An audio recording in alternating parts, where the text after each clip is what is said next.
नए संसद भवन में पीएम मोदी रखेंगे सेंगोल।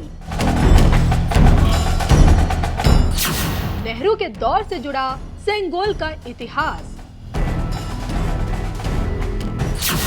75 साल बाद सामने आएगा राजदंड। ऐतिहासिक परंपरा को पीएम मोदी करेंगे पुनर्जीवित। देखिए सिर्फ धर्म ज्ञान पर।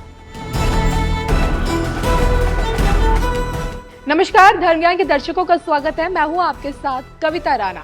92 साल बाद दिल्ली का लुटियंस जोन पूरी तरह से नया नजर आने वाला है, क्योंकि लोकतंत्र का नया मंदिर, आजाद भारत का नया संसद भवन सेंट्रल विस्टा बनकर तैयार है। जी हाँ, 28 जनवरी के दिन से देखिए, इसी नए संसद से देश का भविष्य आकार लेगा।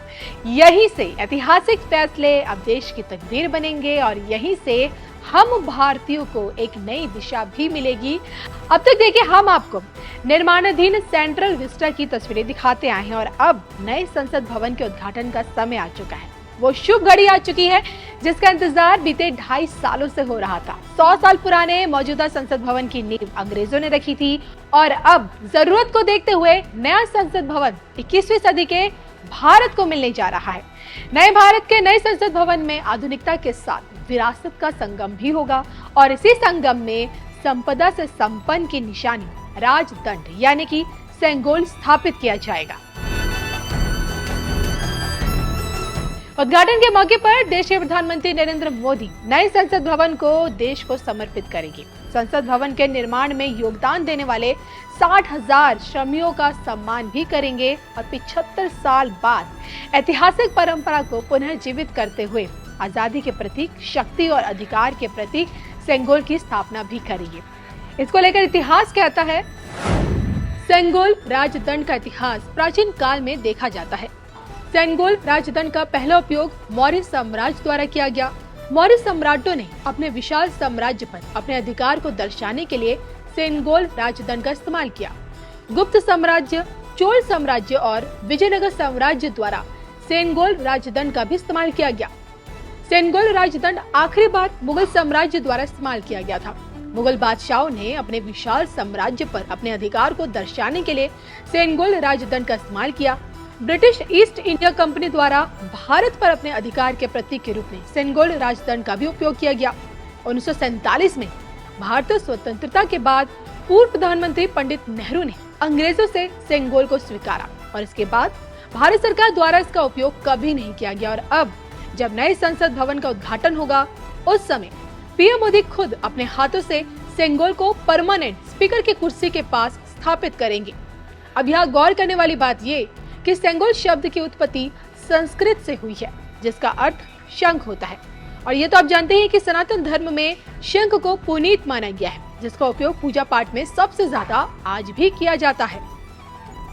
अब अगर आप ये सोचेंगे कि इतने सालों से सेंगोल कहाँ गायब था, तो आप ये जान ले कि 1947 के बाद इसे पूरी तरह से भुला दिया गया था। फिर इलाहाबाद के संग्रहालय में इसे रख दिया गया था और अब देखिए 28 मई को संग्रहालय से निकालकर राजदंड सेंगोल को लोकतंत्र के नए मंदिर में स्थापित किया जाएगा। बहरहाल विपक्षी खेमा मोदी विरोधी जिस नए संसद भवन यानी कि सेंट्रल विस्टा का जो विरोध कर रहे हैं, आखिर देश का नया संसद भवन अपने आप में कितना खास है, पुराने संसद भवन से इस नए संसद भवन में क्या क्या खासियत है, आइए एक बार फिर से नजर डाल लेते हैं। नया संसद भवन मौजूदा बिल्डिंग से अधिक बड़ा, आकर्षक और आधुनिक सुविधाओं वाला है। नए संसद भवन में लोकसभा का आकार मौजूदा से 3 गुना ज्यादा है। सेंट्रल विस्टा एवेन्यू में 3.90 लाख वर्ग मीटर का ग्रीन एरिया है। लोगों के टहलने के लिए 15.5 किलोमीटर लंबा रास्ता तैयार किया गया है और इसी पर रेड ग्रेनाइट लगाए गए हैं। कोई चोरी ना हो या नई सुविधाओं को कोई नुकसान ना पहुंचे, इसके लिए यहाँ पुलिस और सिक्योरिटी गार्ड तैनात रहेंगे। 24 घंटे करीब 80 सुरक्षा कर्मी यहाँ मौजूद रहेंगे। नए संसद भवन में 1224 सांसदों के बैठने की व्यवस्था रहेगी। इसमें लोकसभा के 888 सांसद और राज्यसभा के 384 सांसद बैठ सकेंगे। मौजूदा समय में लोकसभा में 545 और राज्यसभा में 245 सांसद हैं। नए संसद भवन में हर सांसद का अपना अलग से ऑफिस भी होगा।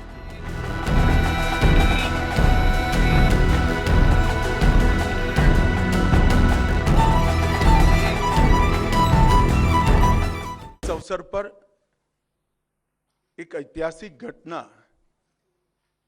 पुनरावर्तित हो रही है, एक ऐतिहासिक परंपरा पुनर्जीवित भी हो रही है। अभी स्क्रीन पर आप एक सुंदर वस्तु को देख रहे हैं। राजसी लगती है वस्तु, इसके पीछे युगों से जुड़ी हुई एक परंपरा छिपी है। इसको तमिल में सेंगोल कहा जाता है और इस शब्द का अर्थ संपदा से संपन्न और ऐतिहासिक है। आज मैं आप सभी को इसको साझा करने के लिए यहां पर उपस्थित हुआ हूं।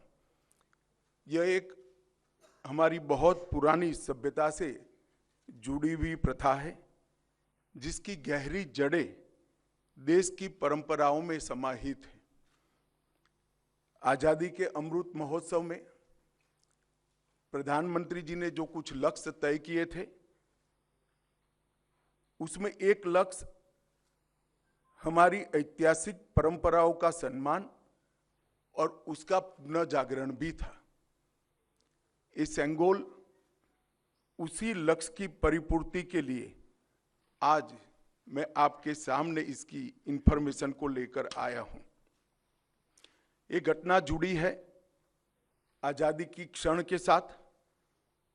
14 अगस्त 1947 की रात को एक बहुत महत्वपूर्ण, ऐतिहासिक और अनोखी घटना ने आकार लिया था, जिसकी 75 साल के बाद आज देश के अधिकांश नागरिकों को जानकारी नहीं है। यह सेंगोल जो अभी आपने स्क्रीन पर देखा था, उसने हमारे इतिहास में एक अहम भूमिका निभाई है और ये सेंगोल अंग्रेजों से भारतीयों के साथ सत्ता के हस्तांतरण का एक प्रतीक बना था। इस घटना के ऐतिहासिक महत्व को जानने के बाद आप सभी को आश्चर्य होगा कि इतने सालों तक ये हमारे सामने क्यों नहीं आई। जब इसकी जानकारी प्रधानमंत्री जी को मिली, इस पर गहराई से विचार करने के बाद प्रधानमंत्री जी ने इसकी गहन जांच के आदेश दिए और फिर निर्णय लिया कि गौरवमयी प्रसंग को ध्रुव तारे के समान, परंपराओं के ध्रुव तारे के समान देश के सामने रखना चाहिए। इसीलिए हमारे नए संसद भवन के लोकार्पण के दिन को चुना गया। अब मैं थोड़ा इस घटना के बाद में आपको बताऊंगा। 14 अगस्त 1947 की रात को लगभग 10:45 पर पंडित जवाहरलाल जी के ने विशेष रूप से तमिलनाडु से आए हुए अधिनम से सेंगोल को स्वीकार किया था। उन्होंने इसे अंग्रेजों से भारत को सत्ता प्राप्त करने के प्रतीक के रूप में पूर्ण विधि विधान के साथ स्वीकार किया था। पंडित नेहरू ने 14 अगस्त की रात को अपने निवास पर कई नेताओं की उपस्थिति में सेंगोल स्वीकार कर सत्ता के हस्तांतरण की प्रक्रिया को एक प्रकार से पूरा किया था।